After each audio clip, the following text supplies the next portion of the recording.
شوفوا كيف فعلت الصواريخ الإيرانية بدولة الكيان الصهيوني المؤقت. شاهدوا الصواريخ الإيرانية حتى أمس، شوفوا كيف فعلت بإسرائيل.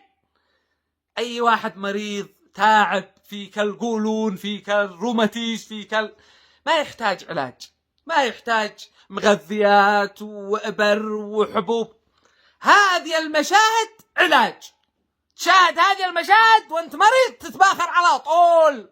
هذه المشاهد تشفي صدور قوم مؤمنين. إذا أنت مؤمن وتشاهد هذه المشاهد ترتاح نفسيا.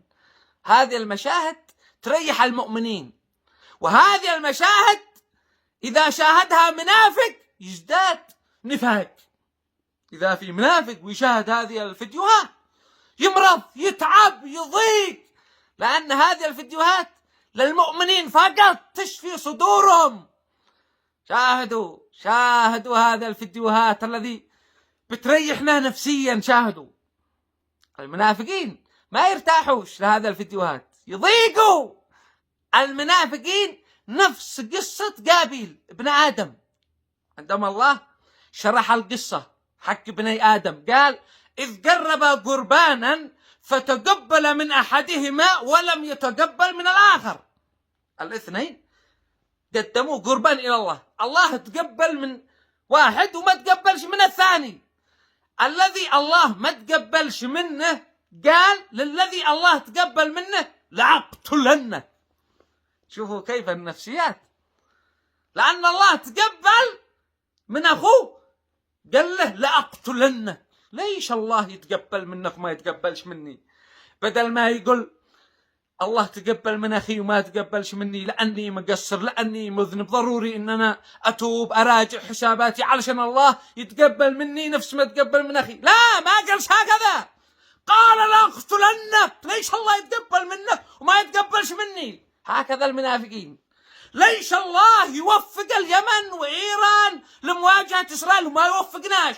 لأقتلنك. المنافقين يشتوا يقتلونا، المنافقين يشتوا ياكلونا أكل. ليش الله يوفقنا؟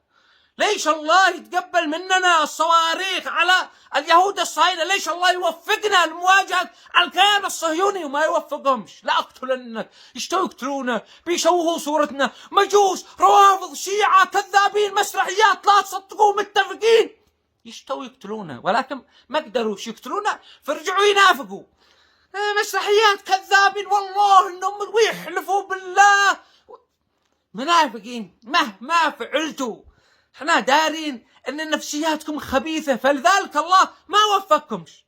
بدل ما تقولوا ليش الله يوفقهم لمواجهة إسرائيل ونصرة المستضعفين في قطاع غزة، ليش ما نوقع مثلهم؟ ليش ما نقصف صواريخ على اليهود الصهاينة؟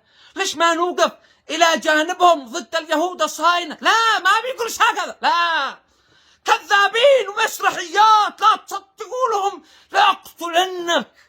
نفس قابيل عندما قال لأخوه هابيل. وهؤلاء المنافقين لأن الله بيتقبل هذه الصواريخ، وإن شاء الله أن الله بيتقبلها، أني صواريخ على اليهود الصهاينة أعداء الله وأعداء المسلمين وأعداء الإنسانية، فالله أكيد أنه حيتقبلها، ونسأل من الله يتقبل هذه الصواريخ.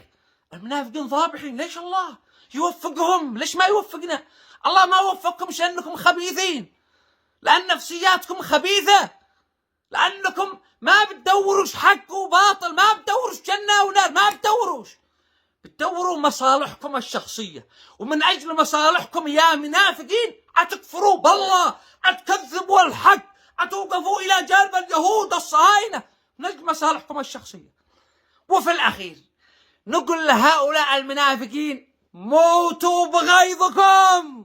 رد إلهي، قل موتوا بغيظكم، واقفين إلى جانب أخوتنا المستضعفين في قطاع غزة ضد العدو الصهيوني. موتوا بغيظكم.